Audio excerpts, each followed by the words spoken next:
नमस्कार दर्शकों, किसान एवं पशुपालक भाइयों, स्वागत है आपका हमारी खेती हमारे पशु यूट्यूब चैनल और फेसबुक पेज पर। आज 23 मार्च है। 23 मार्च को देश भर में किस प्रकार का मौसम रहा और आगे क्या संभावनाएं हैं, तमाम जानकारी इस वीडियो के माध्यम से मैं आपसे साझा करना चाहूँगा। सबसे पहले बात करूँगा जहाँ जहाँ पे शुष्क क्षेत्र आज रहा है भारत में, पूरे देश के मौसम की जानकारी इस समय मैं आपसे साझा करूँगा। इस समय भारत में आधे हिस्से में लगभग मौसम शुष्क रहा है, जिसमें उत्तरी भारत और पश्चिमी भारत शामिल है, मध्य भारत शामिल है। अगर हम बात करूँ जम्मू कश्मीर, हिमाचल प्रदेश, उत्तराखंड, साथ के साथ पंजाब, हरियाणा, उत्तर प्रदेश, एनसीआर, दिल्ली, राजस्थान, मध्य प्रदेश, गुजरात और महाराष्ट्र, यहाँ पर आज किसी भी प्रकार की कोई बारिश की संभावनाएं नहीं है। आगे भी हो सकता है कल परसों में भी यहाँ पे बारिश की संभावनाएं नज़र नहीं आती हैं।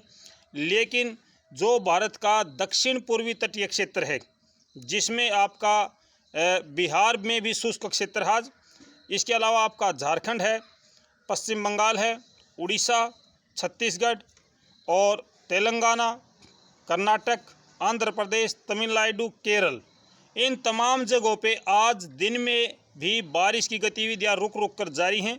कुछ एक स्थानों पर हल्की बारिश है, कुछ एक स्थानों पर मध्यम बारिश है, लेकिन वहाँ पे अभी भी मौसम बारिश का बना हुआ है। तटीय क्षेत्रों पर बारिश का क्रम जारी है और ये बारिश का क्रम हो सकता है कल और परसों में भी चली, क्योंकि अभी वहाँ पे मौसम साफ होने का कोई संभावना नज़र नहीं आती है। अगले 1-2 दिनों तक वहाँ पर मौसम बारिश का बना रह सकता है। उत्तर भारत के मैदानी क्षेत्रों में मौसम शुष्क है और अगले 2 दिनों तक और भी शुष्क रहने की संभावनाएं हैं। अगर मैं उत्तर भारत के मैदानी क्षेत्रों की बात करूं तो उत्तर भारत के जो मैदानी क्षेत्र हैं, चाहे आपका हरियाणा है, पंजाब है, एनसीआर दिल्ली है, उत्तर प्रदेश है, इन तमाम जगहों पे कल से हवा की गति में तेजी आनी शुरू हो जाएगी।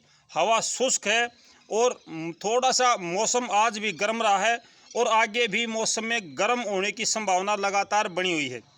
अगले 2 दिनों तक उत्तर भारत के मैदानी क्षेत्रों में मौसम शुष्क रहने का अनुमान है। फिलहाल किसी प्रकार की बारिश की संभावना नज़र नहीं आती है, लेकिन तापमान बढ़ने का पूरा अनुमान है कि तापमान बढ़ेगा, हवाएं तेज़ चलेंगी, कुछ एक स्थानों पर थोड़ी सी आंधी का रूप भी ले सकती हैं, क्योंकि इस मौसम में आमतौर पर जब हवाएं शुष्क होती हैं तो हवा शुष्क होने की वजह से जब उसमें आर्द्रता की कमी होती है, नमी की कमी होती है, तो हवाएं हल्की हो जाती हैं और वो ज़्यादा तेज़ गति से चलना शुरू कर देती हैं।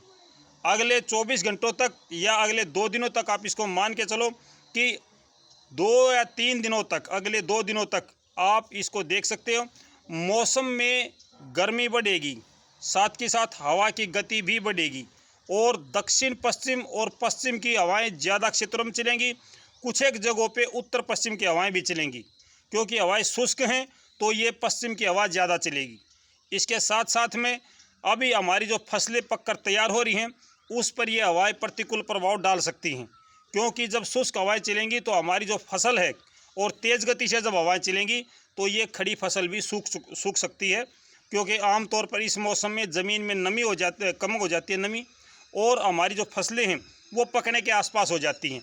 जब हमारी फसलें पकने के आसपास होती हैं तो ये पश्चिम की हवाएं, जो आमतौर पर ज़्यादातर पश्चिम की हवाएं शुष्क ही होती हैं, इसमें नमी की कमी हो जाती है। और इस समय जब आपका मार्च और अप्रैल का महीना होता है तो ये हवाएं शुष्क होने की वजह से, हल्की होने की वजह से आंधी का रूप भी ले लेती हैं। कहीं कहीं पर थोड़ी बहुत आंधी भी आ सकती है, लेकिन हवा की गति में तेज़ी आएगी। हालांकि आज हवा की गति में कमी थी, कल भी हवा की गति में कमी थी। अब आगे जो है 1-2 दिनों तक हवा की गति थोड़ी थोड़ी बढ़ना शुरू करेगी, थोड़ी हवा की गति तेज़ हो जाएगी।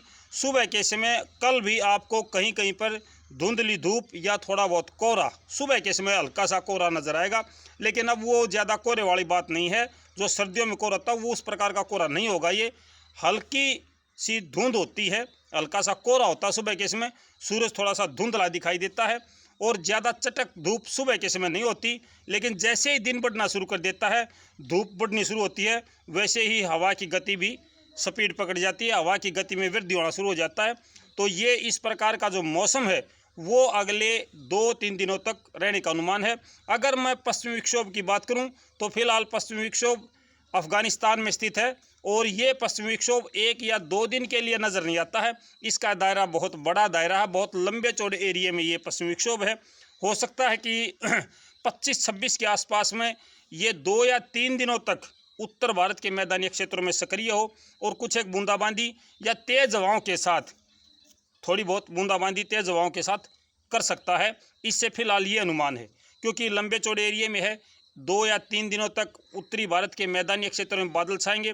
राजस्थान, हरियाणा, पंजाब, एनसीआर, दिल्ली, उत्तर प्रदेश, जम्मू कश्मीर, हिमाचल प्रदेश, उत्तराखंड, यहाँ तक के एरिए को ये कवर कर सकता है फिलहाल का जो अनुमान है। आगे चल के जैसे ही यह भारत में प्रवेश करेगा तो इसका दायरा कम भी हो सकता है और बढ़ भी सकता है। 25-26 के आसपास में ये भारत में प्रवेश करने का अनुमान है इसका।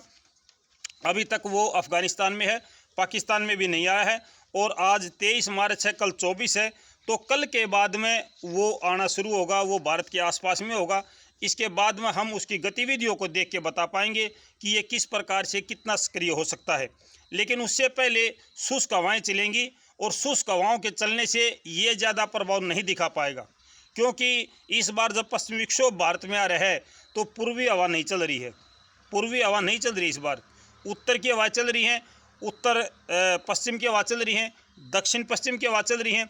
इसका मतलब है कि पूर्वी हवा ना चलने से ये ज़्यादा सक्रिय नहीं हो पाएगा। अगर पश्चिम की हवाओं की चपेट में ये आ जाता है तो ये जल्दी से आगे ले जाएगा। इस समय हमें बारिश की आवश्यकता बिल्कुल नहीं है मेरे किसान भाइयों। विशेष तौर से हरियाणा, पंजाब और उत्तर प्रदेश के किसानों को इस समय बारिश की आवश्यकता नहीं है। राजस्थान, मध्य प्रदेश के किसानों को बारिश की आवश्यकता हो सकती है, लेकिन यहाँ पे इस समय फसल पकने के आसपास है। और आम तौर पर जो इस समय का मौसम होता है, जो बारिश या बारिश की गतिविधियाँ होती हैं, इसमें नुकसान ज़्यादा होता है, लाभ कम होता है। आपको भी पता है, क्योंकि इस समय ओलावृष्टि की संभावनाएं बहुत ज़्यादा रहती हैं। तो ये जो मौसम अभी आने वाला है, ये हमें डर है कहीं फसलों पे नुकसान ना कर दे। ऐसा डर हमें अभी भी है, क्योंकि हमारी फसलें बिल्कुल पकने के आसपास चली गई हैं। फसल पककर तैयार है, मैं ये कह सकता हूँ। तो इस समय बहुत ज़्यादा खतरा हो सकता है हमारी फसलों को। लेकिन फिर भी देखते हैं किस प्रकार का मौसम रहता है। फिलहाल तक तो हमें ये नहीं पता है कि वो बारिश कितनी देगा, कहाँ कहाँ तक देगा, क्योंकि अभी तक भारत के आसपास भी नहीं है, बहुत दूर है वो। हो सकता है कि जब वो भारत के आसपास आएगा तो उसकी कुछ परिवर्तन आ जाए उसमें, और ये परिवर्तन किसानों के लिए लाभदायक हो जाए। तो देखते हैं किसान साथियों किस प्रकार का मौसम रहने का अनुमान है। शाम को मिलते हैं लाइव प्रोग्राम में 8 बजे, खेती और पशुओं की जानकारी लेकर के। आज शाम को लाइव प्रोग्राम मिलेंगे आपसे, खेती और पशुओं की तमाम जानकारी लेकर के। तो तब हम बात करेंगे किसान साथियों खेती की और पशुओं की। आज मौसम की कोई बात ना करें तो अच्छा है, क्योंकि मौसम में कोई परिवर्तन नज़र नहीं आता है। मैंने अभी बता दिया है कि लगभग आधा जो भारत है, पश्चिमी और उत्तरी भारत, मध्य भारत, यहाँ पर किसी प्रकार का कोई मौसम में परिवर्तन नज़र नहीं आता। लेकिन दक्षिण पश्चिमी, पूर्वी, दक्षिण पूर्वी तटीय क्षेत्र जो भी हैं हमारे, इन सब में मौसम खराब है। बारिश की संभावनाएं वहाँ पर बनी हुई हैं और बारिश की प्रक्रिया जारी भी है। इस समय भी बारिश की प्रक्रिया जारी है मेरे किसान भाइयों। तो फिलहाल के लिए इतना ही। शाम को मिलते हैं 8 बजे। मेरी सभी भाइयों से प्रार्थना कि एक लाइक ज़रूर कर दिया करो। अगर आपको वीडियो अच्छी लगे तो लाइक ज़रूर कर दिया करो। जो नए भाई हैं उन भाइयों से प्रार्थना है कि चैनल को सब्सक्राइब करें, ताकि आपको समय पर मौसम की अपडेट मिलती रहे। तब तक नमस्कार, जय हिंद।